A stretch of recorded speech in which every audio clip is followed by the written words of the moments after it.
Hello friends, आज আমি আলোচনা কৰিম যে এডিআৰই গ্ৰেড 4 এবাৰ কি সুধিছিল। ভিডিঅটো স্কিপ নকৰিব। স্কিপ কৰিলে আপুনি যদি পাস হলেহেঁতেন তেন্তে ফেল হৈ যাব। আগতে কৈ দিলো ভিডিঅটো স্কিপ নকৰিব। কি প্ৰশ্ন আহিছিল মই ইয়াৰ আগত এটা ভিডিঅ দিছিলো। এই ভিডিঅত আপোনালোকে সকলোৱে চাইছে যে কেনেকুৱা প্ৰশ্ন আহিছিল আৰু বাকি কুৱেশ্যন মই আজি এই দ্বিতীয় ভিডিঅত দিব গৈ আছো। এই কাৰণে ভিডিঅটো মন দি চাব আৰু প্ৰথম প্ৰশ্নটো আৰম্ভ কৰোঁ। যেনে প্ৰশ্নটো এনেকুৱা হ'ব পাৰে যে অসমে কাৰ লগত আন্তঃৰাষ্ট্ৰীয় সীমা ভাগ কৰে। যেনেকৈ অসমে আমাৰ বাংলাদেশ আৰু ভূটানৰ লগত আন্তঃৰাষ্ট্ৰীয় সীমা ভাগ কৰে।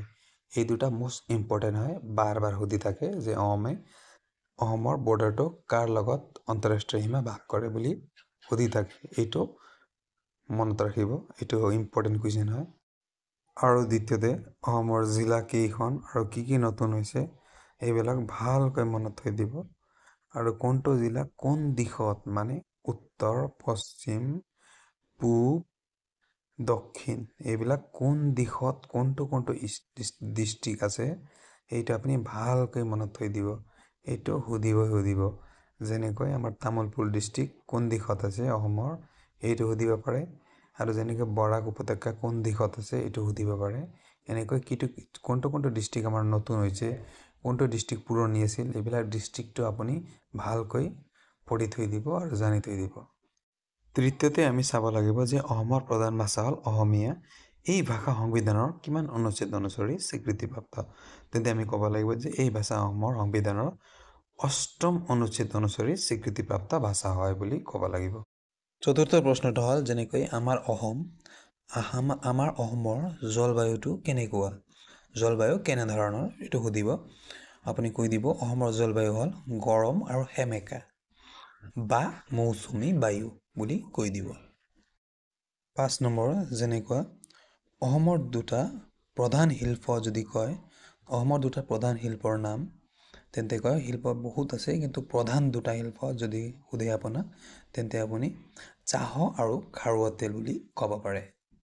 কুৱেশ্যন নম্বৰ 6, যেনে অসমৰ কেইবাটা বুৰঞ্জী প্ৰসিদ্ধ ঠাই কেইখনৰ নাম ক'ব পাৰিবানে বুলি সুধিলে আপুনি ৩-৪টামান বুৰঞ্জী প্ৰসিদ্ধ ঠাই সোনকালে কৈ দিব। যেনে আমাৰ ডিব্ৰুগড়, তেজপুৰ, হাজো, গুৱাহাটী আৰু শিৱসাগৰ, এইকেইটাৰ নাম আপুনি কৈ দিব। প্ৰশ্ন নম্বৰ 7, যেনে অসমৰ প্ৰধান তীৰ্থস্থানবোৰৰ নাম কোৱা বুলি কৈ দিলে আপুনি সোনকালে উঠি তীৰ্থস্থানবোৰৰ নাম কৈ দিব। যেনে কামাখ্যা, উমানন্দ, নৱগ্ৰহ, বৰপেটা সত্ৰ, বৰদোৱা সত্ৰ, পুৱামক্কা, আউলিয়াদৰা। 8 নম্বৰ প্ৰশ্ন, অসমৰ সৰ্বপ্ৰথম আৰু এতিয়ালৈকে একমাত্ৰ দাদা চাহেব ফাল্কে বঁটা বিজয়ী কোন? আমাৰ অসমৰ একমাত্ৰ দাদা চাহেব ফাল্কে বঁটা বিজয়ী আমাৰ ডক্টৰ ভূপেন হাজৰিকা হয়। আৰু ডক্টৰ ভূপেন হাজৰিকাৰ বিষয়ে ৩-৪টামান কথা জানি থৈ দিয়ক, এইটো পৰীক্ষাত অহাৰ চান্স থাকে। 9 নম্বৰ, অসমৰ সৰ্বপ্ৰথম বোলছবি কোনটো হয়? অসমৰ সৰ্বপ্ৰথম বোলছবি হয় আমাৰ জয়মতী। আৰু জয়মতী বোলছবিৰ পৰিচালনা কৰিছিল আমাৰ জ্যোতিপ্ৰসাদ আগৰৱালাদেৱে। এই 2টামান এইটো জানি থৈ দিব।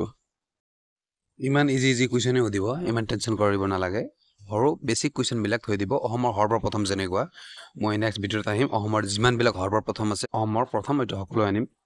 এতিয়া কৈ আছোঁ মই 10 নম্বৰ কুৱেশ্যনটো আমাৰ যে অসমৰ সৰ্বপ্ৰথম সাহিত্য একাডেমী বঁটা বিজয়ী কোন আছিল? এইটো আছিল যতীন্দ্ৰনাথ দুৱৰাদেৱ। আৰু কিমান চনত? 1955 চনত।